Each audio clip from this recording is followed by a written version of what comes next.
Good morning नोंथांमोन। गिबियावनो आं नोंथांमोनखौ आंनि आरबि क्रिएशन इउटिउब चेनेलाव बरायग्रोबाय। आसा खालामदों नोंथांमोना मोजाङैनो दं। आं दिनै नोंथांमोननि सिगाङाव मोनसे मबाइल एप्सनि सोमोन्दै भिडिअ खालामनो होननानै सानदों। बेनिखायनो आं नोंथांमोनखौ आसा खालामो दि नोंथांमोना आंनि भिडिअखौ फार्स्टनिफ्रायनो जोबजासिम नायगोन। आरो बेनि सिगांनो आङो मोनसे रिक्वेस्ट खालामनो नागिरो जे नोंथांमोना आंनि इउटिउब चेनेलखौ साबस्क्राइब खालाम आरो बेल आइकनखौबो थुनानै हो, जाहाथे आं इयुनाव बेबायदिनो गुबुन एप्सफोरनि सोमोन्दै भिडिअ खालामनानै आपल'ड खालामोबा नोंथांमोना थोंजोङै नायनो हायो। दा आङो भिडिअ स्टार्ट खालामनायनि सिगांनो आं जाय एप्सनि सोमोन्दै भिडिअ खालामदों बेनि सोमोन्दै एसे बुंग्रोनोसै। दा जोङो दिनैनिफ्राय 6-7-8 बोसोरसो सिगां बयनिबो न'खराव मथा-मथि रेडिअ' दंमोन। रेडिअ'आव जोङो बायदि रोखोमनि चेनेलाव बेबायदिनो दामनानै एबा लगायनानै जोङो खोनासङोमोन। बर' सल'बो खोनासङोमोन। बेबायदिनो गुबुन रोखोमनि रेडिअ' चेनेलफोर दङमोन। दा नाथाय मबाइलनि जुगाव बे गासैबो गोमालांजोब्बाय। अब्लाबो नोंथांमोना सिन्था दाखालाम, आं नोंथांमोननि मबाइलावनो माबोरैहाय रेडिअ' दामनो हायो आरो बेबो अल इन्डिया रेडिअ गुवाहाटीआव फोसावजानाय बर' आफाद, बेखौबो खोनासंनो हागोन। बेखायनो नोंथांमोना आंनि भिडिअखौ फार्स्टनिफ्रायनो जोबजासिम नायलांदो। बिदिब्ला भिडिअखौ स्टार्ट खालामदिनि। दा बेनि सिगां जोङो प्ले स्ट'राव थांनांगोन। प्ले स्ट'राव थांदो।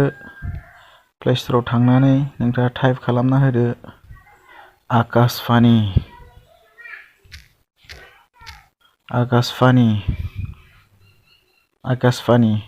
नैबे सेकेन्ड नाम्बारनि नैबे आकाशवाणी, बेखौ डाउनलड खालामदो नोंथाङा।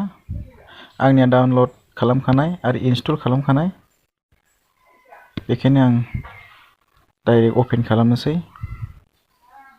आं अपेन खालामबाय। नै बेबायदि इन्टारफेस ओंखारो। आकाशवाणी अल इन्डिया रेडिअ', जोबोद मोजां एप्लिकेसन नोंथांमोन। बेखौ जोङो उइदाउट एनि इयारफन, माने जोङो इयारफन सोआबालासिनो, इयारफन बाहायाबालासिनो बे रेडिअ'खौ जोङो बाहायनो हागोन एबा दामनो हागोन।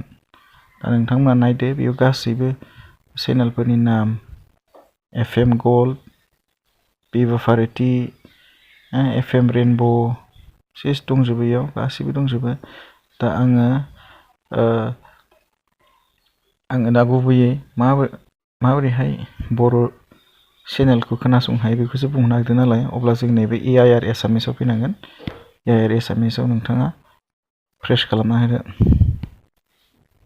प्रेस खालामना होबा बेबायदि इन्टारफेस मोनगोन। बेयाव नोंथाङा खोनानो मोनगोन आरो।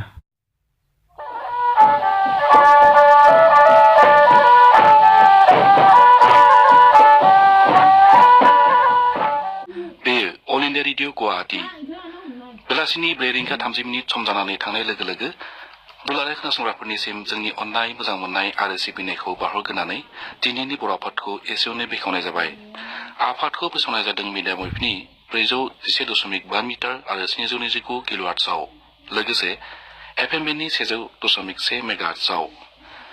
बे फोसावनायखौ नोंथांमोना अल इन्डिया रेडिअ क'क्राझार आरो धुबुरी सेन्टाराबो रिले खालामनानै फोसावनायखौ खोनानो मोनगोन। दिनै स्टुडिअ'आव दङ आं, नगेन दैमारिया। दान्दिसे उनावनो नोंथांमोना रादाब खोनानो मोनसिगोन। जोबोद मोजां एप्स नोंथांमोन। बेनिखायनो नोंथांमोना बे एप्सखौ डाउनलड खालामनानै लादो आरो सोब समावनो सम बायदियै नोंथांमोना रेडिअ'खौ दामनानै खोनासंदो। All India radio Guwahati radio चेनेलजों फोसावजानाय बर' आफाद, बेयाव फोसावनाय